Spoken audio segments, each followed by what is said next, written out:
우리 정부의 통일헌장 제정 추진에 대해 북한이 반발하고 있습니다. 비판 내용을 알아봅니다. 북한이 억류된 미국인을 모두 석방했습니다. 평양에 육아원과 애육원이 새로 건설됐습니다. 원아들의 새집들이 모습을 살펴봅니다.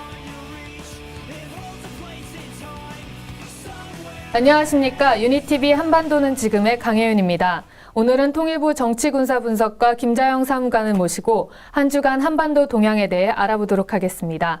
사무관님 안녕하세요. 네, 대통령 직속 통일준비위원회에서 통일헌장 제정을 추진하고 있지 않습니까? 북한에서는 통일헌장을 어떻게 받아들이고 있나요? 네, 북한 대내용 매체인 조선중앙TV와 노동신문은 우리 측 통일준비위원회 통일헌장 제정 추진에 대해 연일 비난을 가하고 있습니다. 북한은 우선 11월 6일 조국평화통일위원회 서기국 보도를 통해서 우리 결에는 이미 조국통일 3대 헌장과 6.15 공동선언 및 14 공동선언과 같은 훌륭한 통일 대강을 가지고 있다고 주장하였습니다. 여기서 북한이 언급한 조국통일 3대 헌장은 1972년 7.4 남북공동성명에서 제시된 조국통일 3대 원칙, 1980년 10월 제6차 당대회에서 제시된 고려민주연방공화국 창립 방안, 또 1993년 4월 최고인민회의 제9기 제5차 회의에서 제시된 전민족 대단결 10대 강령을 말합니다. 또한 북한은 우리 측의 통일헌장 제정이 흡수 통일 의도라고 비판하였습니다. 이후에도 북한은 조선중앙TV와 노동신문을 통해 통일헌장 제정에 대해 지속적으로 비판하였습니다. 네, 그런가 하면요. 북한이 억류했었던 미국인 2명을 석방하지 않았습니까? 북미 간에 어떤 접촉이 이루어졌던 건가요? 네, 미국 국무부는 지난 8일 북한에 억류된 미국인 2명이 석방되었음을 발표하였습니다. 제임스 클래퍼 국가정보국장이 방북하여 억류되었던 케네스 배, 매튜 토드 밀러와 함께 미국 공군기지에 도착한 것으로 보도되었습니다. 국가정보국장은 대통령 개인 특사라는 점 등을 명시한 오바마 친서를 북한에 전달하였으며 김정은은 만나지 못한 것으로 알려졌습니다.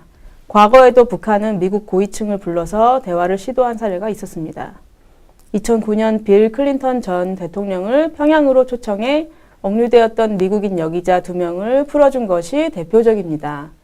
최근 북한은 10월 21일 억류되어 있던 또 다른 미국인 제프리 파월을 석방하였는데 이로써 그간 억류된 미국인 3명이 모두 석방되었습니다.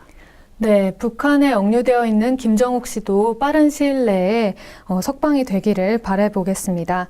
다른 이야기 좀 해볼까 하는데요. 평양 애육원과 육아원이 새로운 곳으로 이사를 했다고 하는데 애육원과 육아원은 어떤 곳입니까? 네, 북한에서 육아원은 유치원 취학 전 고아를, 애육원은 유치원 나이의 고아를 돌보는 곳을 말합니다.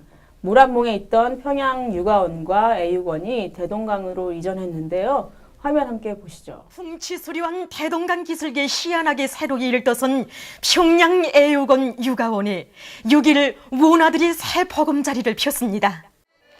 평양 애육원이 자리 잡았던 모란봉 구역은 이른 아침부터 새 집으로 이사를 하는 원아들과 종업원들을 축하하기 위해서 모여온 각계층 군중들로 흥성이었습니다.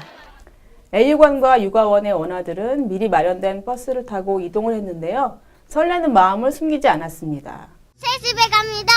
정말 찰습니다. 거리에는 평양 시민들이 나와 원아들을 태운 버스를 환호해 줍니다.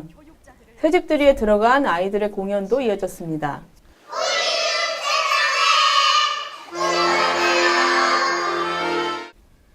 평양 육아원 애육원은 보육실과 교양실, 자연관찰실, 식사실을 비롯해 생활실과 놀이터 등 다양한 시설을 갖추었습니다.